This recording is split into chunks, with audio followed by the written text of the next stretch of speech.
Good morning. My name is Amon Kipyegon Kirui from Kabarak University, Kenya.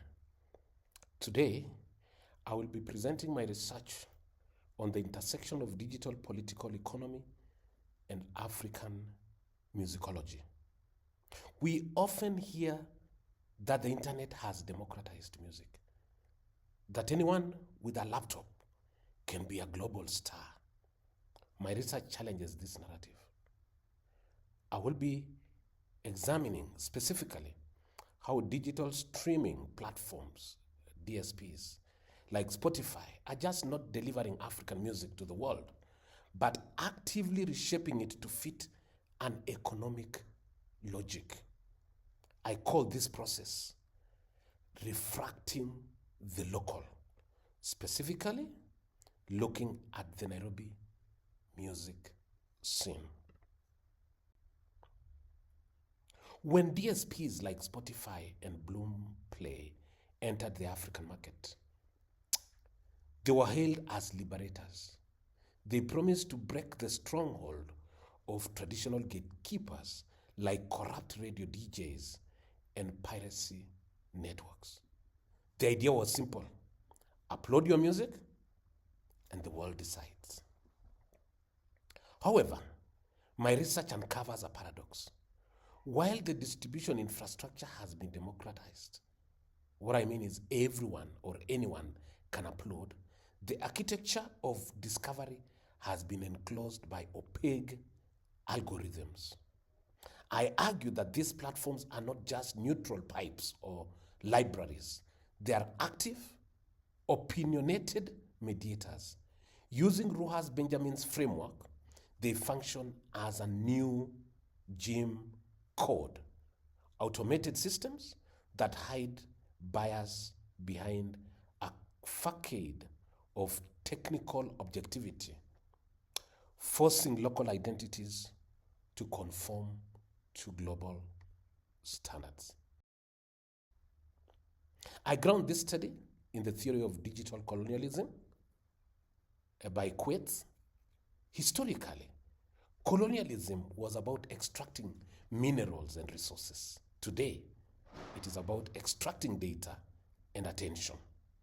DSPs enforce a universal economic logic, what I call it the attention economy, that is controlled by the global north and China, undermining African digital sovereignty.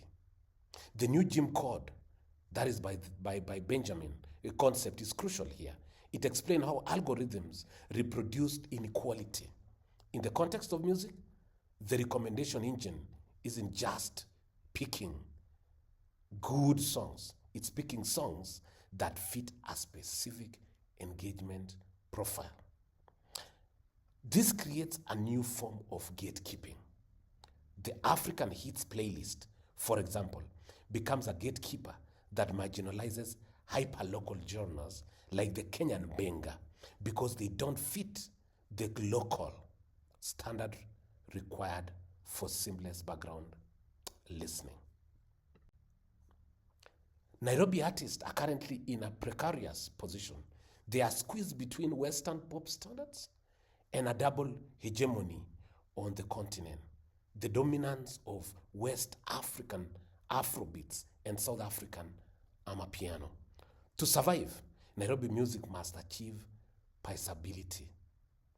This means creating music that is non-intrusive enough to sit in a playlist without triggering a user to hit skip. My research found that this pressure forces artists into strategic mimicry. Nairobi artists are effectively colonizing their own sound, adopting Nigerian accents or South African locked drums as seen in Amapiano, just to survive the algorithms. It's a survival strategy, not purely an artistic choice. To prove this isn't just a challenge, I conducted a rigorous longitudinal analysis of Spotify's flagship, what they call the African Hits playlist, over the past 5 years period, that is 2021 to 2025. I analyzed the top 50 songs from each year, resulting in a data set of 250 tracks. I use music information retrieval, a tool via Spotify API. This allowed me to bypass subjective listening and analyze the raw sonic data. So I looked at the tempo to measure rhythmic homogenization. I looked at the duration of the song to measure the economic efficiency of the song length, and I also look at the valence to measure the flattening of emotional range. Data tells us what is happening, but it doesn't tell us why. So to understand the human agents involved, I conducted a semi-structured interviews with about 7 Nairobi-based artists and producers. I wanted to understand how they interact with the machine. Are they aware of these pressures? Do they resist them? By combining the sonic data with the personal narratives, we get a complete picture of the ecosystem, the structural pressure of algorithm, and the agentic response of the creator. This is one of the starkest findings. In 2022, the average song duration in the playlist was 235 seconds. That was nearly 4 minutes. By 2025, it had plummeted to 191 seconds, just slightly over 3 minutes. That is the loss of 45 seconds of music per track. This is purely economic. The pro rata payment model pays per stream, counting after 30 seconds. Shorter songs mean more plays per hour, which equals more revenue. This has a devastating cultural implication. This is devastating to genres like Benga and Rumba, which rely on long, slow building intros and extending storytelling. One of the artists noted that I'm no longer writing for the listener anymore. I'm writing for the demands of the streaming platforms. The art is just being engineered for the retention graph. The rhythm convergence becomes another finding. What I'm calling it the log drum effect.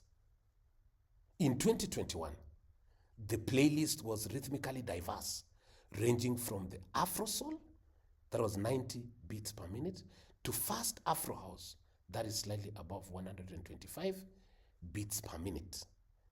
There is a great shift in 2024. A massive cluster emerged. 38% of the top tracks were locked into the BPM of 110 to 114 BPM at that range. This is a sonic signature of the Amapiano log drum. The algorithm favors the tempo because it retains the listeners. It's not just a trend, it is a default setting. Producers admitted to setting their DAW, digital audio workstations, to 113 beats per minute before they even write a melody. As one participant noted, the log drum is the ticket to get past the gatekeeper. The algorithm cage becomes another issue that came from the finding, what I'm calling it the collapse of the variance. To quantify this homogenization, I looked at the standard deviation of tempo. A high deviation means high diversity. The cage closes in 2022. The deviation was 26.1, indicating a healthy, diverse ecosystem. By 2023, it dropped to 14.9. This drop represents algorithm cage closing. The platform has effectively solved African music by identifying a safe, profitable pulse. Rhythmic outliers, songs that are too slow or too fast, are algorithmically penalized and vanish from visibility. Strong claims there. Finding 4, what I call regional hegemony, the digital ceiling of East Africa. Bipolar dominance. Despite the promise of Pan-African stage, the data shows a bipolar hegemony. The playlist is statistically dominated by Western African, that is Nigeria and South Africa.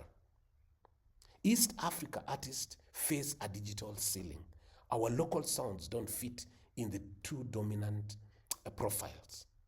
This leads to the phenomena of code switching. Nairobi artists feel they must feign a Nigerian accent or use South African beats to bypass the geographical bias of the recommendation engine. An artist explains clearly, if my music really sounds too Kenyan, these songs never get traction. But when I borrow a foreign song, my traction is always better. The 5th finding, the data set of the self-worth, internalizing the machine. Beyond the sound, there's a profound psychological shift. Music is no longer just culture. It is a ranked commodity. The Spotify for Artists dashboard has replaced the human manager. Artists wake up and check their numbers before they even create. Low streaming numbers are interpreted as lack of artistic worth rather than a failure of marketing or algorithm biasness. One artist noted that the dashboard is now becoming my new manager. It is frustrating to see these low numbers daily. The algorithm is now living inside the artist's head. What does this mean? Conditioned inclusion. We are witnessing what this research is terming it as conditioned inclusion. Yes, African artists are invited to the global table, but only if they follow strict rules. Keep it under 3 minutes. Use 113 beats per minute log drum. Don't sound too local. The platform's market diversity shows face from all over the continent, but the sonic reality is engineered what you call it uniformity. We are seeing a flattening of African creativity. In conclusion, therefore, we must stop viewing DSPs as passive libraries. They are opinionated archivists that shape the canon of African music. They engage in cannibalization of culture, extracting profitable sonic features, such as the recent log drum, that is the major characteristics of amapiano, while discarding the rich cultural context that created them. While the infrastructure is distribution is free, the architecture of discovery remained colonized. The new Jim Code is alive and well in our playlists. Recommendation. 1, there must be algorithm transparency. We need policies that mandate DSPs to disclose the criteria for their curated playlists. We need to know why a song is chosen. Number 2, digital cultural quotas.